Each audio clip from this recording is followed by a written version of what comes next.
എല്ലാ കൂട്ടുകാർക്കും നമസ്കാരം. അടുക്കള മച്ചാൻ്റെ പുതിയൊരു വീഡിയോയിലേക്ക് എല്ലാവർക്കും സ്വാഗതം. തക്കാളിയും ചെറിയ ഉള്ളിയും കൊണ്ട് നല്ലൊരു അടിപൊളി തീയലുണ്ടാക്കാൻ പോവുകയാണ്. എല്ലാവർക്കും വീഡിയോയിലേക്ക് സ്വാഗതമുണ്ട്. അപ്പം ഞാനൊരു 1/2 കിലോ ചെറിയ ഉള്ളി എടുത്തിട്ടുണ്ട്, ഒരു 3 തക്കാളിക്ക, ഒരു 8-10 പച്ചമുളക്.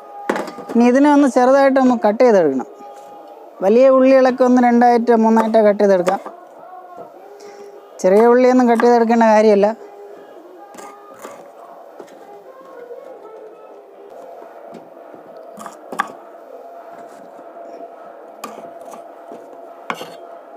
നമ്മൾ വലിയ പീസ് ചെറിയ ഉള്ളിയൊക്കെ കട്ട് ചെയ്ത് ചെറിയ പീസാക്കി എടുത്തിട്ടുണ്ട്. അതിനൊരു പാത്രത്തിലോട്ട് മാറ്റാം.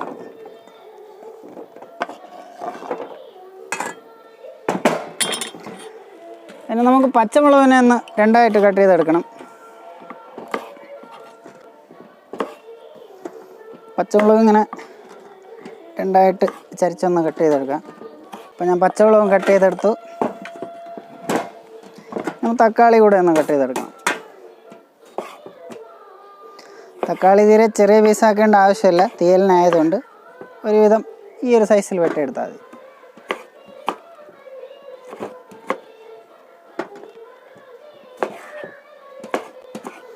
തക്കാളി നമുക്ക് വെന്ത് ഒരുപാട് ഉടഞ്ഞു പോകാൻ പാടില്ല. തക്കാളി നമുക്ക് പീസായിട്ട് കിട്ടണം തീയലിൽ. അപ്പോൾ നമ്മൾ തക്കാളിയും വെട്ടിയെടുത്തു. പിന്നെ നമുക്ക് അടുപ്പ് കത്തിക്കാം. അപ്പോൾ നമ്മൾ അടുപ്പ് കത്തിച്ച് ചീനിച്ചട്ടി വെച്ചു. ഇനി നമുക്കൊരു 75 ഗ്രാം വെളിച്ചെണ്ണ ഒഴിച്ചു കൊടുക്കാം.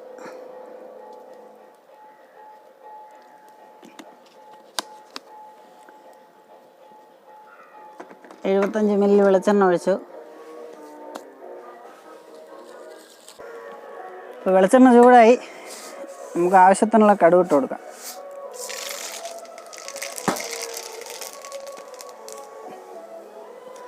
കടുക് ചൂടായി വരുമ്പോഴത്തേക്കും നമ്മൾ കട്ട് ചെയ്ത് വെച്ചൊരു 10 പച്ചമുളക്,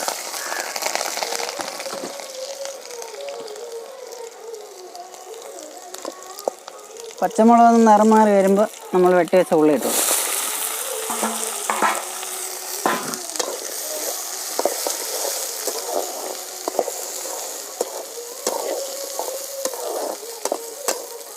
പിന്നെ ഈ വെളിച്ചെണ്ണയിൽ ഉള്ളി നന്നായിട്ടൊന്ന് വേവണം. വെന്തിട്ട് മസാല ചേർക്കാം. അപ്പം നമ്മുടെ ഉള്ളി വെളിച്ചെണ്ണയിൽ നന്നായിട്ട് വെന്ത് വന്നിട്ടുണ്ട്. പിന്നെ നമുക്കിതിൽ മണത്തിന് വേണ്ടിയിട്ട് 2 കുഞ്ഞ് പീസ് പട്ട 2 കീറിയിട്ട് കൊടുക്കാം. ഒരു 1/4 സ്പൂൺ മഞ്ഞൾ പൊടി, പെരുംജീരകം പൊടിച്ചത് ഒരു 1/4 സ്പൂൺ, ഒരല്പം കുരുമുളക് പൊടിച്ചത് 1/4 സ്പൂൺ ആവശ്യമില്ല.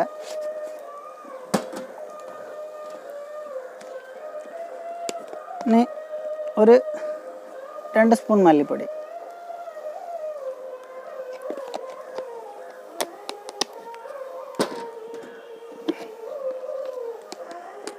ഒരു 2 സ്പൂൺ മുളക് പൊടി,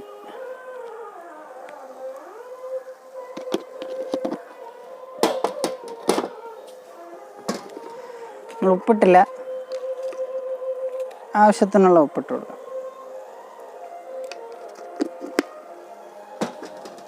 നന്നായിട്ടൊന്ന് മറിക്കണം. ഈ പൊടികളെല്ലാം വറുത്ത് പൊടിച്ച് വച്ചേക്കുന്നതാണ്. പൊടികളെല്ലാം വറുത്ത് പൊടിച്ചാണ് ചേർക്കേണ്ടതല്ല എന്നുണ്ടെങ്കിൽ നമ്മൾ തേങ്ങ അരയ്ക്കുമ്പോൾ അതിൽ കൂടെ അരച്ച് ചേർക്കാവുന്നതാണ്. പൊടികളൊക്കെ ഉള്ളിയിലൊന്ന് നന്നായിട്ട് മിക്സായി നമ്മൾ കട്ട് ചെയ്ത് വെച്ച തക്കാളി ഇട്ട് കൊടുക്കും.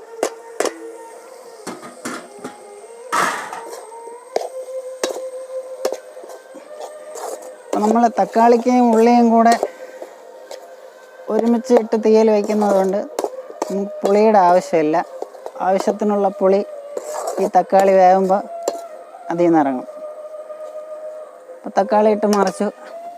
നമ്മളൊരു അരമുറി തേങ്ങ എണ്ണ ഒഴിക്കാതെ ഒരുവിധം ചെറുതായിട്ട് നിറം മാറുന്നവരെ വറുത്തിട്ട് ജാറിൽ അരച്ചെടുത്തിട്ടുണ്ട്. അതിനെ കൂടെ ചേർത്ത് കൊടുക്കുക. ആ തേങ്ങ കൂടെ നമ്മൾ കഴുകി അതിൻ്റെ കൂടെ ഒഴിച്ചു കൊടുക്കണം.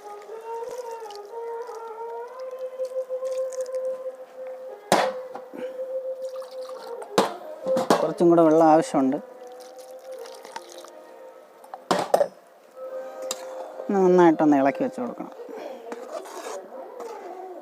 തേങ്ങ നമ്മൾ ഒരുപാട് വറുത്ത് മൂപ്പിക്കുകയാണെന്നുണ്ടെങ്കിൽ തീയലിന് നല്ല നിറം ഉണ്ടാവില്ല, നിറം ഒരുപാട് കുറയും, നല്ല ഡാർക്ക് ബ്രൗൺ ആയിരിക്കും.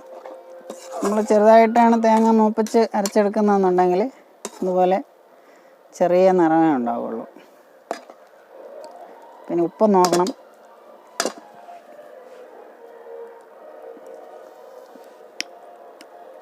ഉപ്പ് കുറവുണ്ട്, നമുക്ക് നോക്കിയിട്ട് ഇട്ട് കൊടുക്കാം. ഒരല്പം ഉപ്പും കൂടെ ആവശ്യമുണ്ട്. ഒരു 1/4 സ്പൂൺ ഉപ്പ് കൂടെ ഇട്ട് കൊടുക്കാം.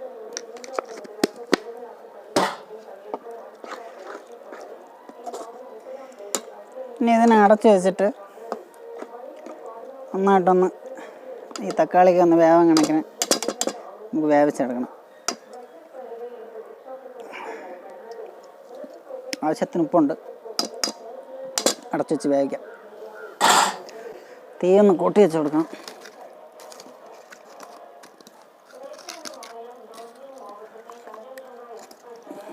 നമ്മൾ തീയിൽ അടച്ചു വെച്ചിട്ട് ഒരു 10-12 മിനിറ്റായി. നമുക്ക് തീയിൽ ഇറക്കാനായി. തീയിനി നമുക്ക് ആവശ്യമില്ല, തീ അണച്ചു വയ്ക്കും.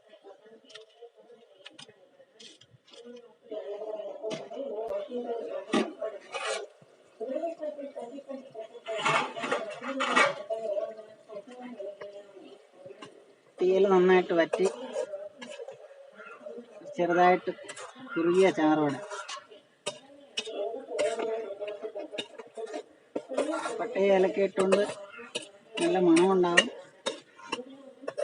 തേങ്ങ ഒരുപാട് വറുത്ത് മൂപ്പിക്കാത്തത് കൊണ്ട് തന്നെ തീയിൽ നല്ല നിറവും ഉണ്ടാകും. ഇതിങ്ങനെ വെച്ച് കഴിഞ്ഞാൽ ചോറിൻ്റെ കൂടെ മാത്രമല്ല രാവിലെ ദോശയുടെയോ ഇഡ്ഡലിയുടെ കൂടെയൊക്കെ ഈ തീയൽ ഉപയോഗിക്കാവുന്നതാണ്.